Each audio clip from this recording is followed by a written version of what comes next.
கர்த்தருடைய பரிசுத்த நாமத்திற்கு மகிமை உண்டாவதாக. இந்த நாளிலும் நம்முடைய தியானத்திற்கு ஆதாரமாக ஏசாயா தீர்க்கதரிசியின் புத்தகம் 9ஆம் அத்தியாயம் 6வது வசனத்தை நான் வாசிக்கிறேன். நமக்கு ஒரு பாலகன் பிறந்தார், நமக்கு ஒரு குமாரன் கொடுக்கப்பட்டார், கர்த்தத்துவம் அவர் தோளின் மேல் இருக்கும். அவர் நாமம் அதிசயமானவர், ஆலோசனை கர்த்தா, வல்லமை உள்ள தேவன், நித்திய பிதா, சமாதான பிரபு எனப்படும். ஒரு நிமிடம் நம்முடைய கண்களை மூடி தலைகளை தாழ்த்தி நல்ல ஆண்டவரை நோக்கி பார்ப்போம். நல்ல ஆண்டவரே, நாங்கள் உம்மை நன்றி உள்ள இருதயத்தோடு கூட துதிக்கிறோம். இந்த நாளிலும் கர்த்தர் எங்களோடு கூட இந்த வசனங்களின் மூலமாக நீர் பேசும்படியாக நாங்கள் ஜெபிக்கிறோம். இந்த புதிய வருடத்திற்குள்ளாய் ஆண்டவரை பிரவேசித்திருக்கிற நாங்கள் ஆண்டவரே, இந்த நல்ல செய்தி எங்களுக்கு ஆண்டவரை ஆசீர்வாதமாய் மாற கர்த்தர் எங்களுக்கு கிருபை பாராட்டும்படியாய் ஜெபிக்கிறோம். பேசுகிறவர் நீங்கள் அல்ல, நான் பரிசுத்த ஆவியானவர் என்று சொன்ன வேத வசனத்தின்படி ஆவியானவர் தாமே பேசும்படியாக நாங்கள் ஜெபிக்கிறோம். எங்களை தாழ்த்துகிறோம், வெறுமையாக்குகிறோம். இயேசு கிறிஸ்துவின் விலையேற பெற்ற நாமத்தில் ஜெபிக்கிறோம். ஜெபங்கேளும் ஜீவனுள்ள எங்கள் நல்ல பிதாவே, ஆமென். நமக்கு ஒரு பாலகன் பிறந்தார், நமக்கு ஒரு குமாரன் கொடுக்கப்பட்டார், கர்த்தத்துவம் அவர் தோளின் மேல் இருக்கும். அவர் நாமம் அதிசயமானவர், ஆலோசனை கர்த்தா, வல்லமை உள்ள தேவன், நித்திய பிதா, சமாதான பிரபு எனப்படும். இந்த வேத பகுதி இந்த புதிய ஆண்டிலே நமக்கு ஒரு ஆசீர்வாதத்தை கொண்டு வருகிறது. நமக்கு ஒரு பாலகன் பிறந்தார், நமக்கு ஒரு குமாரன் கொடுக்கப்பட்டார். நமக்கு ஒரு பாலகன் பிறந்தார், நமக்கு ஒரு குமாரன் கொடுக்கப்பட்டார். இந்த பாலகன் எப்படி பிறந்தார் என்றால், இதே தீர்க்கதரிசி இந்த ஏசாயா 9:6 வாசித்த அந்த வசனத்தை எழுதினவர் 7ஆம் அத்தியாயம் 14வது வசனத்திலும், ஆண்டவராய் இயேசு கிறிஸ்து இந்த உலகத்திலே பிறப்பதற்கு கிட்டத்தட்ட ஒரு 600-700 ஆண்டுகளுக்கு முன்பாக ஒரு கன்னிகை கர்ப்பவதியாகி ஒரு குமாரனை பெறுவாள் என்றும், அந்த குமாரனுக்கு இம்மானுவேல் என்று பெயரிடுவார் என்றும் சொல்லப்பட்டதை நீங்கள் பார்க்க முடியும். இந்த வசனம் நீங்கள் புதிய ஏற்பாட்டிலே வரும்போது லூக்கா எழுதின சுவிசேஷம் 1ஆம் அத்தியாயம் 35வது வசனத்தில், பரிசுத்த ஆவியானவர் மூலமாக உன்னதமானவருடைய பலம் உன்மேல் நிழலிடும், அப்பொழுது பரிசுத்தமுள்ள ஒரு தேவகுமாரன் உனக்கு உன்னிடத்திலிருந்து பிறப்பார் என்றும், மத்தேயு 1:23 வரும்போது அவருக்கு நீ இம்மானுவேல் என்று பெயரிடுவார்கள் என்றும் எழுதப்பட்டிருக்கிறது. இம்மானுவேல் என்றால் தேவன் நம்மோடு இருக்கிறார். இந்த புதிய ஆண்டிலே நமக்கு கிடைத்த மிகுந்த பெரிய ஒரு ஆசீர்வாதம், இதுவரை நீங்கள் யாராவது ஆண்டவராய் இயேசு கிறிஸ்துவை உங்களுடைய வாழ்க்கையிலே சொந்த இரட்சகராக ஏற்றுக்கொள்ளாதவர்களாய் இருப்பீர்களேயானால், இன்றைக்கு நமக்கு ஒரு பாலகன் பிறந்தார், ஒரு குமாரன் கொடுக்கப்பட்டார் என்று சொன்னது போல அவர் நம்மோடு கூட இருக்கிறார் என்கிற அந்த அனுபவத்துக்குள்ள நீங்களும் கடந்து வர உங்களை அன்பாய் அழைக்கிறேன். ஆண்டவராய் இயேசு கிறிஸ்துவை யாரெல்லாம் தங்களுடைய வாழ்க்கையிலே சொந்த இரட்சகராக ஏற்றுக்கொண்டிருக்கிறார்களோ அவர்களோடு கூட தேவன் இருந்து கிரியை செய்கிறார். ஆண்டவராய் இயேசு கிறிஸ்துவை ஏற்றுக்கொள்வது என்பது பல தெய்வங்களோடு கூட ஒரு தெய்வம் அல்ல. ரோமாபுரிக்கு பல பாதைகளில் செல்லலாம் என்று சொல்லுவார்கள். அப்படி அல்ல.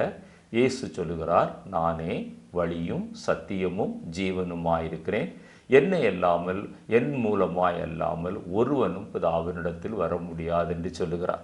எனவே அந்த பரலோக தேவனை நீங்களும் நானும் சந்திக்க வேண்டுமென்றால், அல்லது பரலோக தேவ நித்திய ஜீவனுக்குள்ளே பிரவேசிக்க வேண்டுமென்றால், இந்த உலகத்திலே ஜீவிக்கிறதான நாட்களிலே ஆண்டவராய் இயேசு கிறிஸ்துவை நம்முடைய வாழ்க்கையிலே சொந்த இரட்சகராக ஏற்றுக்கொள்ள வேண்டும். யோவான் 3:16 ஏன் ஏற்றுக்கொள்ள வேண்டும்?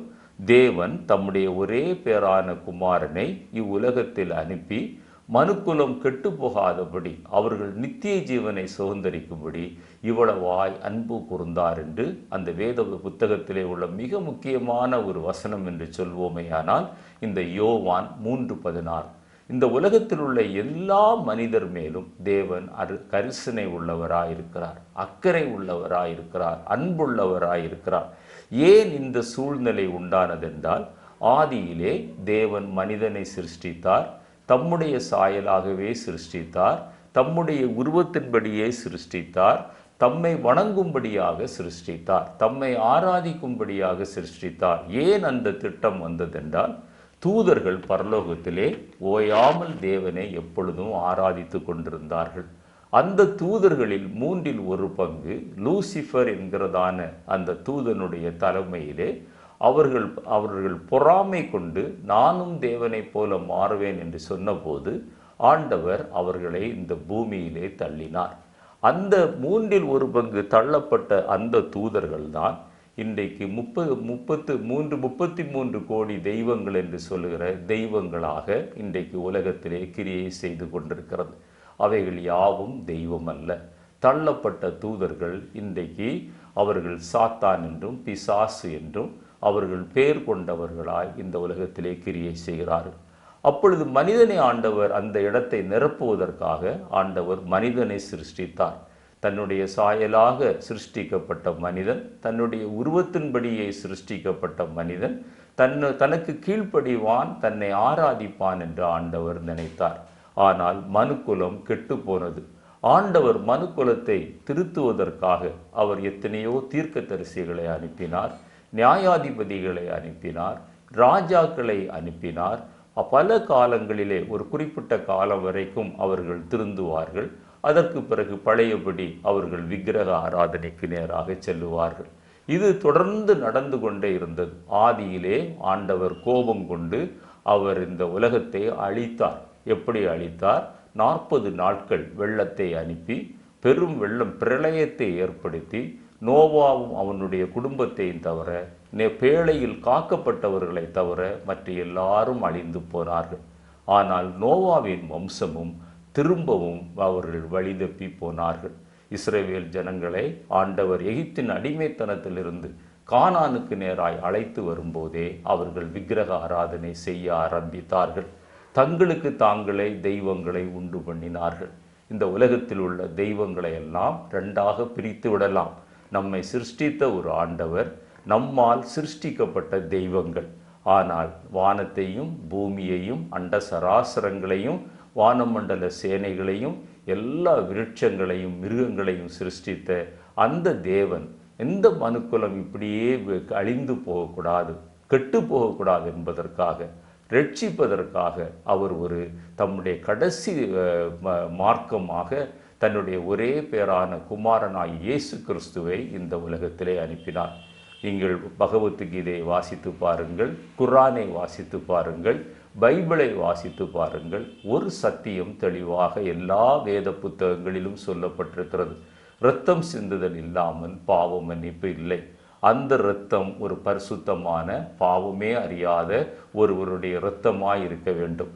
அப்படிப்பட்ட பரிசுத்தராகத்தான் ஆண்டவராய் இயேசு கிறிஸ்து பரிசுத்த ஆவியானவர் மூலமாக கன்னி மரியாளுடைய வயிற்றிலே கர்ப்பமாகி அவர் உருவாகி அவர் மனிதனாக பிறந்து 33 ஆண்டுகள் இந்த உலகத்திலே வாழ்ந்து நம்முடைய பாவங்களுக்காக கல்வாரி சிலுவையிலே அடிக்கப்பட்டு, நொறுக்கப்பட்டு, வாதிக்கப்பட்டு, நிந்திக்கப்பட்டு, பரியாசம் பண்ணப்பட்டு, காரி துப்பப்பட்டு, கடைசி துளி இரத்தம் வரை நமக்காக சிந்தி ஒரு பெரிய ரட்சிப்பை அவர் அங்கே ஏற்படுத்தினார் என்று வேதத்திலே வாசிக்கிறோம். அவரை அல்லாமல் பாவத்திற்கு மன்னிப்பு கிடையாது. பாவத்தை மன்னிக்கிற அதிகாரம் உடையவர் அவர் ஒருவரே. அவர் பரிசுத்தமான தேவன். என்னில் பாவம் உண்டென்று யார் சொல்லக்கூடும் என்று சவால் விட்ட அந்த ஆண்டவரை தான் நான் இந்த புதிய ஆண்டிலே உங்களுக்கு அறிமுகப்படுத்துகிறேன். அதைத்தான் வேதம் சொல்கிறது. நமக்கு ஒரு பாலகன் பிறந்தார், நமக்கு ஒரு குமாரன் கொடுக்கப்பட்டார். அந்த ஆண்டவரை நீங்களும் நானும் ஆராதிக்க வேண்டும். எப்படி ஆராதிக்க வேண்டும்? வேதம் யோவான் எழுதின சுவிசேஷம் 4ஆம் அத்தியாயம் 23-24 சொல்கிறது, தேவன் ஆவியாயிருக்கிறார். அவரை தொழுது கொள்கிறவர்கள் ஆவியோடும் உண்மையோடும் தொழுது கொள்ள வேண்டும். எங்கும் தொழுது கொள்ளும் காலம் வந்திருக்கிறது. காடு மலைகள் ஏறி அலைய வேண்டிய அவசியமில்லை. நடைப்பயணங்கள் செலுத்த வேண்டிய அவசியமில்லை. காவடி எடுக்க வேண்டிய அவசியமில்லை. நம்முடைய அலகிலே ஈட்டியை குத்தி நடக்க வேண்டிய அவசியமில்லை. இதையெல்லாம் ஆண்டவராய் இயேசு கிறிஸ்து அவர் கல்வாரி சிலுவையை சுமந்து அவருடைய விழாவிலே ஈட்டி குத்தப்பட்டு அவருடைய தலைமுடி சிரசிலே முள்முடி வைத்து அடிக்கப்பட்டு அவருடைய சரீரம் முழுவதும் உழுத நிலம் போல நமக்காக மாற்றப்பட்டு அவர் ஒரு பெரிய ரட்சிப்பின் திட்டத்தை அந்த கல்வாரி சிலுவையிலே அவர் செய்து முடித்தார். எனவேதான் மத்தேயு சுவிசேஷத்தில் வாசிக்கும்போது இயேசு என்று பெயரிடுவாயாக. ஏன் அவரை இயேசு என்று சொல்லுகிறோம்? நம்முடைய ஜனங்களின் பாவங்களை நீக்கி ரட்சிப்பவர், ஜனங்களின் பாவங்களை நீக்கி ரட்சிக்கிறவர். அந்த இம்மானுவேல் தேவன் நம்மோடு கூட இருக்கிறார். இந்த தேவனுடைய இரத்தம், அந்த பரிசுத்த இரத்தத்தை குறித்து 1 யோவான் 1:7 வாசிக்கும்போது இயேசு கிறிஸ்துவின் இரத்தம் சகல பாவங்களை நீக்கி நம்மை சுத்திகரிக்கிறது என்று வாசிக்கிறோம். அவர் ஒருவருடைய இரத்தத்தினால்தான் பாவ மன்னிப்பு நமக்கு உண்டாகிறது. ஏசாயா 9:2 வாசித்து பாருங்கள். இன்றைக்கு அநேகர் இயேசு கிறிஸ்தவர்களுடைய தெய்வம் அல்லது வெளிநாட்டு தெய்வம் என்று சொல்லுகிறார்கள். ஆனால் வேதம் என்ன சொல்கிறது? பாவ இருளில் இருந்து வெளிச்சத்திற்கு நேராக, மரண இருளிலிருந்து பிரகாசமான வெளிச்சத்திற்கு நேராக அழைப்பதுதான் அந்த ரட்சிப்பின் திட்டம் என்று சொல்லுகிறது. ஏசாயா 49:6 வாசித்து பாருங்கள். இது யாருக்கு இந்த ரட்சிப்பு சொந்தம்? பூமியின் கடைசி பரியந்தமும் தேவனுடைய ரட்சிப்பாக, ஜாதிகளுக்கு ஒளியாக ஆண்டவராய் இயேசு கிறிஸ்து இந்த உலகத்திலே வந்தார். மீகா 5:4 வாசித்து பாருங்கள். பூமியின் எல்கைகள் பரியந்தம் அவர் மகிமைப்படுவார் என்று வேதத்திலே நாம் வாசிக்க முடியும். அப்போ தேவன் நம்மோடு கூட இருக்கிறார்.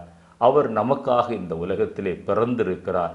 அவர் நம்மோடு கூட இருந்து நம்முடைய பாவங்களை ரட்சித்து அவர் நித்திய ஜீவனுக்கு நேராக வழி நடத்துகிறார். அந்த ஏசாயா 9:6 மூன்றாவதாக சொல்லப்பட்ட காரியம் கர்த்தத்துவம் அவர் தோளின் மேல் இருக்கும். கர்த்தத்துவம் என்கிறது ராஜரீகம் அல்லது ஆளுகை அல்லது அது தேவனுடைய ஒரு அதிகாரம் என்று பல விதத்திலே நாம் அதை சொல்லலாம். மத்தேயு 28:18 இயேசு கிறிஸ்து சொல்லும்போது, வானத்திலும் பூமியிலும் சகல அதிகாரமும் எனக்கு கொடுக்கப்பட்டிருக்கிறது. அவருக்கு கொடுக்கப்படாத அதிகாரம் எதுவும் இல்லை. அவருக்கு இந்த உலகத்திலே உலகம் இன்றைக்கு சத்ருவனுடைய கையில் இருந்தாலும், தள்ளப்பட்ட தூதர்களுடைய கரத்தில் இந்த உலகம் இருந்தாலும், அவர்கள் இன்றைக்கு ஆளுகை செய்து கொண்டிருந்தாலும், இந்த ஆளுகை கூட ஆண்டவருடைய ஆளுகைக்கு உட்பட்டது தான். ஆண்டவர் அனுமதிக்கிற ஒரு ஆளுகை தான். எனவேதான் அவர் சொன்னார், வானத்திலும் பூமியிலும் சகல அதிகாரமும் எனக்கு கொடுக்கப்பட்டிருக்கிறது. தானியேல் 7:14 வாசித்து பாருங்கள். சகல ஜனங்களும் சகல பாஷைக்காரர்களும் அவரை நோக்கும்படி அவர் நீங்காத நித்திய கர்த்தத்துவம் உள்ளவரும் மகிமை உள்ளவரும் அழியாத ராஜரீகம் உள்ளவர் என்றும் தானியேல் தீர்க்கதரிசி அந்த கர்த்தத்துவத்தை குறித்து சொல்லுகிறார். 2 கொரிந்தியர் 15 24 28 வரை நீங்கள் வாசிப்பீர்களேயானால் சகல துரைத்தனத்தையும் சகல அதிகாரத்தையும் சகல வல்லமையையும் அவர் பரிகரித்தார். அந்த கல்வாரி சிலுவையிலே பரிகரித்தார். தேவனும் பிதாவுமாய் இருக்கிறவருக்கு அவர் ராஜ்யத்தை ஒப்பு கொடுக்கிறவராயிருக்கிறார். இந்த உலகத்தில் ரட்சிக்கப்பட்ட ஜனங்களை தன்னுடைய சொந்த ஜனமாக மாற்றி அவர் ஒரு ராஜ்யத்தை ஏற்படுத்தி அது தேவனும் பிதாவுமாய் இருக்கிறவருக்கு ஒப்பு கொடுப்பார். எல்லா சத்துருக்களையும் அவர் பாதப்படியாக்கி போடும் வரைக்கும் அவருடைய ஆளுகை காணப்படும். கடைசி சத்துரு மரணம் என்று சொல்லப்பட்டிருக்கிறது. ஆண்டவராய் இயேசு கிறிஸ்துவை தங்களுடைய வாழ்க்கையிலே சொந்த இரட்சகராக ஏற்றுக்கொள்கிறவர்களுக்கு சரீரப்பிரகாரமான மரணம் ஏற்படலாமே தவிர அவர்களுடைய ஆவிக்குரிய மரணம், அவர்களுடைய ஆத்துமா மரணத்திற்கு நேராக செல்லாது. வெளிப்படுத்தின விசேஷம் 11:15 7ஆம் தூதன் எக்காலம் ஊதும்போது சொல்லுகிறார், உலகத்தின் ராஜ்யங்கள் எல்லாம் நம்முடைய கர்த்தருக்கும் அவருடைய கிறிஸ்துவுக்கும் உரியவை ஆகிய ராஜ்யங்களாய் மாறும் என்று வேதத்திலே வாசிக்கிறோம். அவர் சதா காலமும் அவருடைய ராஜ்யம் நிலைநிற்கும் என்று வாசிக்கிறோம். அதே வெளிப்படுத்தின விசேஷம் 20ஆம் அத்தியாயம் 4-11 வாசித்து பார்ப்பீர்களேயானால் இரத்த சாட்சிகளும் உபத்திரவ காலத்தில் அந்தி கிறிஸ்துவை வணங்காதவர்களும் ஆண்டவருடைய வருகையிலே எடுத்து கொள்ளப்பட்டவர்களும் ஆண்டவராய் இயேசு கிறிஸ்துவோடு கூட 1000 வருஷம் அவர்கள் அரசாட்சி செய்வார்கள் என்று வாசிக்கிறோம். எனவே நான் 3 காரியங்களை சொல்லியிருக்கிறேன். நமக்கு ஒரு பாலகன் பிறந்தார், நமக்கு ஒரு குமாரன் கொடுக்கப்பட்டார், கர்த்தத்துவம் அவர் தோளின் மேல் இருக்கும். அடுத்ததாக அந்த அந்த ஆண்டவராய் இயேசு கிறிஸ்துவனுடைய அந்த திவ்ய சுபாவத்தை குறித்து சொல்லும்போது அவர் அதிசயமானவர். அவர் எத்தனையோ வசனங்களை வேதத்திலிருந்து நான் உங்களுக்கு சுட்டி காட்ட முடியும். எத்தனையோ நிகழ்ச்சிகள் வேதத்தில் எழுதப்பட்ட சம்பவங்கள், உண்மை சம்பவங்களை காட்ட முடியும். ஆனாலும் சில வசனங்களை நேரம் குறுகிய நேரமாக இருக்கிறபடியினாலே ஏசாயா 25:1 வாசிக்கும்போது ஒன்றை வாசிக்கும்போது கர்த்தரை பற்றி சொல்லுகிற ஒரு காரியம், அவர் அதிசயமானவைகளை செய்கிறார். அவருடைய ஆலோசனைகள் பூர்வ ஆலோசனைகள், அவை சத்தியமானது, அவை உறுதியானது. வழி எதுவோ என்று திகைக்கிற நேரத்தில், கலங்குகிற நேரத்தில் நீங்கள் ஆண்டவராய் இயேசு கிறிஸ்துவை உங்களுடைய வாழ்க்கையிலே சொந்த இரட்சகராக ஏற்றுக்கொண்டிருப்பீர்களேயானால் ஆண்டவருடைய ஆலோசனை உங்களுக்கு கிடைக்கும். அதிசயமான காரியங்கள் ஆண்டவர் உங்களுடைய வாழ்க்கையிலே செய்வார். அவைகளெல்லாம் சத்தியமானவைகள், உறுதியானவைகள், அவைகள் பூர்வ ஆலோசனை உள்ளவைகள் என்று வாசிக்கிறோம். எரேமியா 32:19 வாசித்து பாருங்கள். அவர் யோசனையிலே அவர் பெரியவர், அவர் செயலிலே வல்லவர். அவருடைய யோசனை அனந்த ஞானம் உள்ள தேவன். இந்த தேவன் நம்மோடு கூட இருந்தால், அந்த பாலகன் நம்முடைய இருதயத்திலே பிறப்பாரையானால், இந்த புதிய வருடத்தில், இந்த 2026 தேவன் உங்களுக்கு அதிசயமானவைகளை செய்வார். அவர் உங்களுக்கு நல்ல ஆலோசனை கர்த்தராய் இருப்பார். உங்கள் மேல் கண்ணை வைத்து உங்களுக்கு ஆலோசனை சொல்லி நீங்கள் நடக்க வேண்டிய வழியை உங்களுக்கு காட்டுவார். கரம் பிடித்து நடத்தி செல்லுகிற ஆண்டவர். இதெல்லாம் கட்டுக்கதை அல்ல, வெறும் வசனங்கள் அல்ல. என்னுடைய தனிப்பட்ட வாழ்க்கையிலே, எங்களுடைய குடும்ப வாழ்க்கையிலே எத்தனையோ அதிசயங்களையும் எத்தனையோ அற்புதங்களையும் திகைத்த நேரத்தில் எத்தனையோ ஆலோசனைகளையும் இந்த வேத புத்தகத்தின் மூலமாக, செய்திகள் மூலமாக, சாட்சிகள் மூலமாக, துண்டு பிரதிகள் மூலமாக, பத்திரிகைகள் மூலமாக நாங்கள் பெற்றிருக்கிறோம், வழி நடத்தப்பட்டிருக்கிறோம். எனவே தான் ஆணித்தரமாக உங்களோடு கூட சொல்லி கொண்டிருக்கிறேன். எரேமியா 23:11 எபேசியர் 3:11 வாசிக்கும்போது இயேசு கிறிஸ்து மூலமாக பிதாவாகிய தேவனுடைய ஆலோசனை நமக்கு கிடைக்கிறது. இந்த ஆலோசனை என்னவென்றால், நாம் ரட்சிக்கப்பட வேண்டும். இந்த உலகத்தில் பிறந்த எல்லா மனிதர்களும் சிருஷ்டிப்பின்படி கர்த்தருக்கு சொந்தம். அவர்தான் நம்மை சிருஷ்டித்தார். தாயும் தகப்பனும் அவர்கள் மூலமாக உருவாகி கொண்டிருக்கிறோம் என்று நீங்களும் நானும் நினைத்தாலும் கூட, ஆனால் தேவன் தான் நம்முடைய கருவை உருவேற்றுகிறார். அவர்தான் நம்மை சிருஷ்டித்தார். எனவே சிருஷ்டிப்பின்படி முதலாவது நாம் தேவனுக்கு சொந்தம். ஆனால் யாரெல்லாம் ஆண்டவராய் இயேசு கிறிஸ்துவை தங்களுடைய வாழ்க்கையிலே சொந்த இரட்சகராக ஏற்றுக்கொள்கிறார்களோ அவர்கள் 2வது முறை அவருக்கு சொந்தமாகிறார்கள். 2வது முறை சொந்தமாகிற அந்த ரட்சிப்பு தான், அந்த ரகசியம்தான், அந்த தேவ ஆலோசனை தான் இன்றைக்கு நீங்கள் பெற்றுக்கொள்ள வேண்டும் என்று ஆவியானவர் விரும்புகிறார். இதுவரைக்கும் நீங்கள் ஆண்டவரை அறியாதவர்களாய் இருப்பீர்களேயானால், அல்லது ரட்சிக்கப்படாத நிலைமையிலே இருப்பீர்களேயானால், இன்றைக்கே இரட்சணிய நாள் என்று கர்த்தர் சொல்லுகிறார். அவர் பாருங்க, அந்த ரட்சிப்பை நாம் பெற்றுக்கொள்ள வேண்டும். அவருடைய சொந்த பிள்ளையாக நீங்களும் நானும் மாற வேண்டும். புத்திர சுவிகாரத்தை பெற்றுக்கொள்ள வேண்டும். புத்திரர்கள் தான் பரலோகத்தை சுதந்தரிப்பார்கள். தேவனுடைய பிள்ளைகள் தான் பரலோக ராஜ்யத்திற்கு போக முடியும். உலகத்திலே பிறந்தவர்களெல்லாம் சிருஷ்டிப்பின்படி பிள்ளைகளாய் இருந்தாலும் அந்த பரலோக ராஜ்யத்திற்கு பங்கு உள்ளவர்களாக வேண்டும் என்றால் ரட்சிப்பின்படி நீங்களும் நானும் 2வது ஒரு தடவை அவருடைய புத்திரராக, புத்திரிகளாக மாறுகிற ஒரு அனுபவம் நம்முடைய வாழ்க்கையிலே வர வேண்டும். அந்த கிருபைக்காக இந்த நாளிலே நாம் ஜெபிக்க வேண்டும். 2 நாளாகமும் 20:6 வாசிக்கும் போது அடுத்த காரியத்திற்கு நான் செல்கிறேன். அவர் வல்லமை உள்ள தேவன், அவர் வல்லமை உள்ள தேவன். நமக்கு ஒரு பாலகன் பிறந்தார், நமக்கு ஒரு குமாரன் கெடுக்கப்பட்டார், கர்த்தத்துவம் அவர் தோளின் மேல் இருக்கும். அவர் அதிசயமானவர், அவர் ஆலோசனை கர்த்தர், அவர் வல்லமை உள்ள தேவன். 2 நாளாகமம் 20:6 சொல்கிறது, அவருடைய கரத்திலே வல்லமை இருக்கிறது. வானத்தை உண்டாக்கினவர், சூரியனை உண்டாக்கினவர், சந்திரனை உண்டாக்கினவர், நட்சத்திரங்களை உண்டாக்கினவர், காற்றை கடலை உண்டாக்கினவர், கடலுக்கு எல்கையை குறித்தவர், மழையை வருஷிக்கிறவர், புயலை அனுப்புகிறவர், பனியை அனுப்புகிறவர், வறட்சியை அனுப்புகிறவர், எல்லாம் அவருடைய கரத்தின் கிரியைகளாய் காணப்படுகிறது. கரத்திலே வல்லமை இருக்கிறது, அவருடைய கரத்திலே பராக்கிரமம் இருக்கிறது.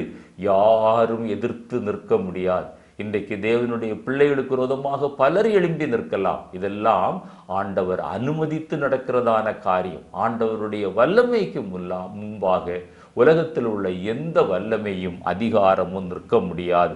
1 நாளாகமும் 29:12 வாசித்து பாருங்கள். அவருடைய கரத்திலே சத்துவம் உள்ளது, அவருடைய கரத்திலே வல்லமை உள்ளது. எல்லாவற்றையும் ஆளுகிறவர்.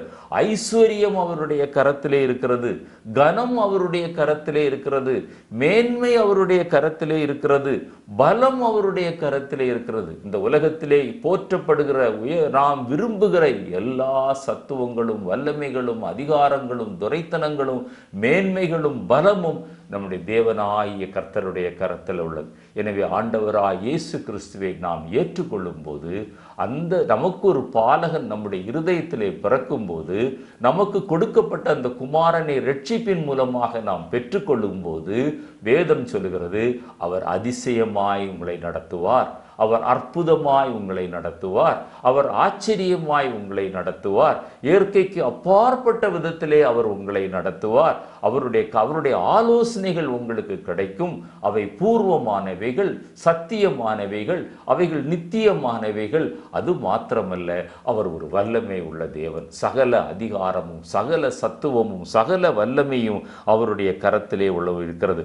அவருடைய வல்லமையை பற்றி தொடர்ந்து நாம் வாசிக்கும் போது, சங்கீதம் 106:2 சொல்லுகிறது, அதை விவரிக்க முடியாது, அது சொல்ல முடியாது. செங்கடலை 2ஆய் பிளந்தவர், பிரவாகித்து வருகிற யோர்தானை குவியலாய் நிறுத்தினவர், எரிகோவின் கோட்டைகளை உடைத்தவர், கன்மலையை பிளந்து வனாந்தரத்திலே 25 லட்சம் ஜனங்களுக்கு 40 வருடங்கள் தண்ணீரை கொடுத்தவர், வானத்தின் மதகுகளை திறந்து மன்னாவை கொடுத்தவர், காற்றை வீச செய்து காடைகளை குவிய செய்தவர். அந்த இஸ்ரவேல் ஜனங்கள் 40 ஆண்டுகள் எகிப்தின் அடிமைத்தனத்திலிருந்து அவர்கள் கானானுக்கு நேராய் போகும்போது, அந்த 40 ஆண்டுகளும் வஸ்திரங்கள் பழசாகவில்லை, பாதரட்சை அறுந்து போகவில்லை, அவர்களுடைய கால்கள் வீங்கவில்லை. பகலிலே மேகஸ்தம்பமாய், இரவிலே அக்கினி ஸ்தம்பமாய் வழிநடத்தின சர்வ வல்லமை உள்ள அந்த தேவனை தான் நாங்கள் இன்றைக்கு உங்களுக்கு அறிமுகப்படுத்துகிறோம். அவர் அடுத்ததாக நீங்கள் காண வேண்டிய குணாதிசயம் என்னவென்றால், இன்றைக்கு களிமண்ணாலே செய்து நாளைக்கு தண்ணீரில் கரைக்கிற அப்படிப்பட்ட தெய்வம் அல்ல ஆண்டவராய் இயேசு கிறிஸ்து. அவர் நித்திய பிதா, அவர் நித்திய பிதா. சங்கீதம் 145:13 வாசிக்கிறோம், சதா காலங்களிலும் அவருடைய ராஜ்யம் காணப்படும், தலைமுறை தலைமுறையாக அவர் ஆளுகை செய்வார். ஏசாயா 63:16 வாசித்து பாருங்கள். கல் தோன்றா மண் தோன்றா காலம் என்று சொல்வார்கள், பெருமை பாராட்டுவார்கள். ஆனால் கல்லும் இல்லாத காலத்துல, மண்ணும் இல்லாத காலத்துல, ஒன்றுமே இல்லாத வெறுமையாய் இருந்த காலத்துல வேதம் சொல்கிறது, பூர்வ காலம் முதல் அவர் பிதாவாக, அவர் மீட்பராக அவர் காணப்படுகிறார். பூர்வ காலம் முதல், அந்த ஆதியும் அந்தமும் இல்லாதவர், அவர் அநாதி தேவன் என்று வேதத்திலே வாசிக்கிறோம். ஆதி அல்பாவும் ஒமேகாவுமாய் இருக்கிறார் என்று வாசிக்கிறோம். அவருக்கு துவக்கமும் இல்லை, அவருக்கு முடிவும் இல்லை. நீங்களும் நானும் அப்படிப்பட்ட தெய்வத்தை நம்முடைய வாழ்க்கையில ஏற்றுக்கொள்ளும் போது, நமக்கு ஒரு பாலகன் பிறந்தார், நமக்கு ஒரு குமாரன் கொடுக்கப்பட்டார். அவர் அதிசயமானவர், அவர் ஆலோசனை கர்த்தர், அவர் வல்லமை உள்ள தேவன். இப்பொழுது வேதம் சொல்கிறது, அவர் நித்திய பிதா. கர்த்தத்துவம் அவர் தோளின் மேல் இருக்கும். யோவான் 6:40-47 வாசித்து பாருங்கள். அவர் ஏன் நித்திய பிதா என்று அழைக்கிறார்? அவர் நித்திய ஜீவனை தருகிறவராகவும் காணப்படுகிறார். அவரை ஏற்றுக்கொள்கிறவர்களுக்கும் அந்த நித்திய ஜீவன் கிடைக்கும். ஆனால் அவரை ஏற்றுக்கொள்ளாதவர்கள், அவரை புறக்கணிக்கிறவர்கள், அவர்களுடைய ஆத்துமா அழியும், அவர்களுடைய ஆத்துமா 2ஆம் மரணத்தை சந்திக்கும். கந்தகமும் அக்கினியும் எரிகிற கடலிலே அவர்கள் நித்தியமாய் வாதிக்கப்படுவார்கள். ஆனால் நித்திய ஜீவனை பெற்றுக்கொள்கிறவர்களோ பரலோக ராஜ்யத்திலே நித்தியமாய் தேவனோடு கூட வாசம் பண்ணுவார்கள். பிலிப்பியர் 4:7 சொல்லுகிறது. இன்னொரு கடைசியாக அவருடைய குணாதிசயம், அவர் சமாதான பிரபு. அவர் சமாதான பிரபு. எல்லா புத்திக்கும் மேலான தேவ சமாதானம் உங்கள் இருதயத்தை ஆளுகை செய்யும். அந்த ஆண்டவராய் இயேசு கிறிஸ்து உங்களுடைய இருதயத்தில் வரும்போது இருள் நீங்கும், வெளிச்சம் உண்டாகும், பாவம் உங்களை விட்டு போகும், இதுவரை விட முடியாத கெட்ட பழக்க வழக்கங்கள் உங்களை விட்டு அகன்று ஓடும். அப்பொழுது தெய்வீக சமாதானம் உங்களுடைய இருதயத்திலே உண்டாகும். எண்ணற்ற சாட்சிகள், கோடிக்கணக்கான சாட்சிகள் இந்த காரியத்தை சொல்கிறதை நீங்கள் கேட்க முடியும். ஆண்டவராய் இயேசு கிறிஸ்து ஒரு மனிதனுடைய உள்ளத்தில் வரும்போது எல்லா புத்திக்கும் மேலான சமாதானம் என்று பிலிப்பியர் 4:7 வாசிக்கிறோம். யோவான் 14:27 இயேசு கிறிஸ்து சொல்லுகிறார், அவர் தருகிற சமாதானம் எப்படிப்பட்டது? உலகம் தருகிற சமாதானத்தை போல் அல்ல.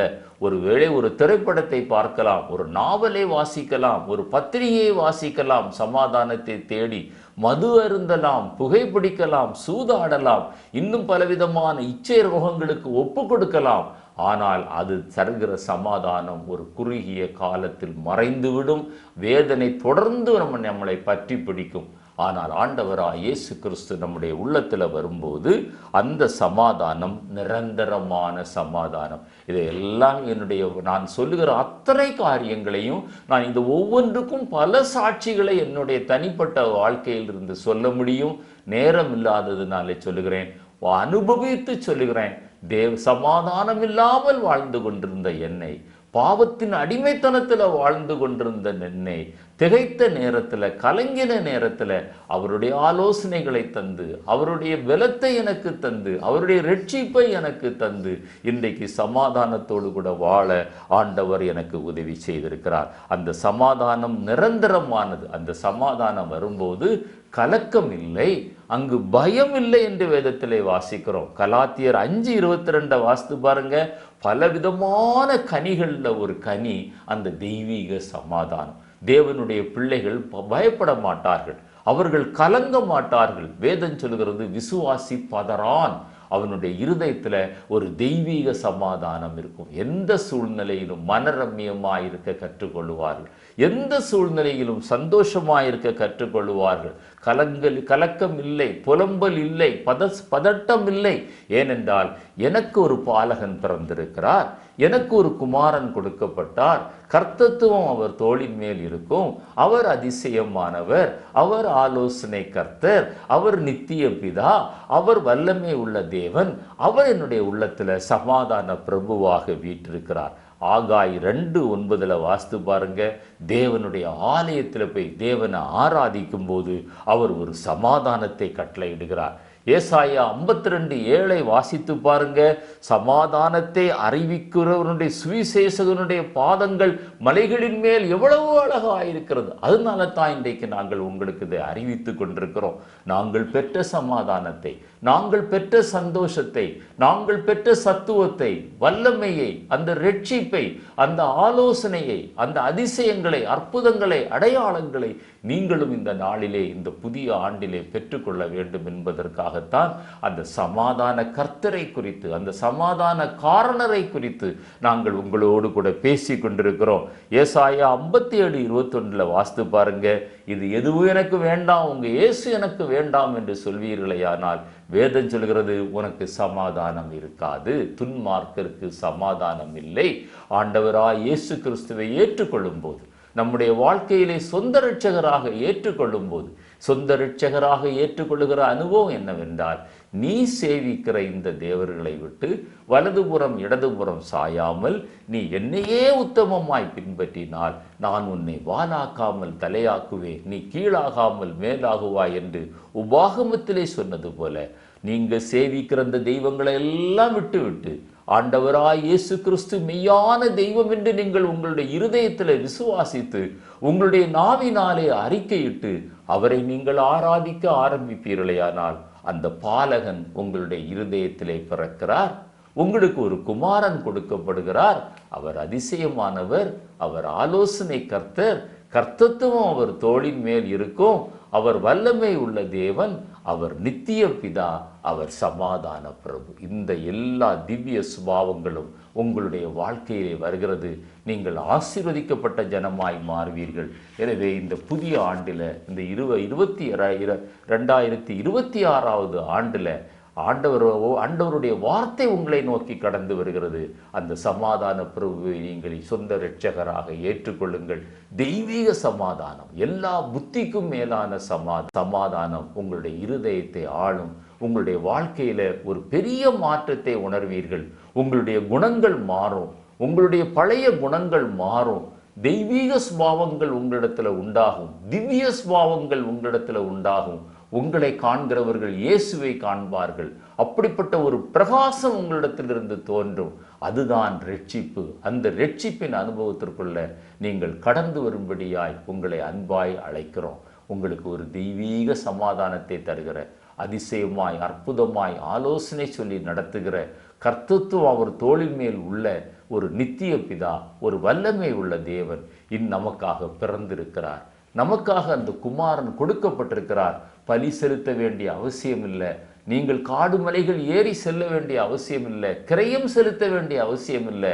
அவர் தன்னுடைய முழு இரத்தத்தையும் கிரயமாக செலுத்தித்தான் இந்த இரட்சிப்பின் திட்டத்தை நிறைவேற்றியிருக்கிறார். உலகம் முழுவதும் உள்ள எல்லா மனிதருக்கும் இந்த இரட்சிப்பு பொருந்தும். இன்றைக்கும் பொருந்தும், என்றைக்கும் பொருந்தும். இயேசு கிறிஸ்து நேற்றும் இன்றும் என்றும் அவர் மாறாதவராயிருக்கிறார். அந்த ஜீவனுள்ள தேவனை நாம் நம்முடைய உள்ளத்தில் ஏற்றுக்கொள்வோம், சமாதானத்தை பெற்றுக்கொள்வோம். தேவன் தாமே உங்களை ஆசீர்வதிப்பாராக. இந்த செய்தி உங்களுக்கு ஆசீர்வாதமாக இருந்தால் மற்றவர்களுக்கு அறிமுகப்படுத்துங்கள். உங்களுக்காக தொடர்ந்து ஜெபிக்கிறோம். இந்த இரட்சகரை ஏற்றுக்கொள்ளுங்கள். தொடர்ந்து நாம் மற்றவர்களுக்காகவும் ஜெபிப்போம். இயேசுதாமே இந்த செய்தியை ஆசீர்வதித்து அநேகரே அவருடைய இழுத்து கொள்வாராக. ஆமென்.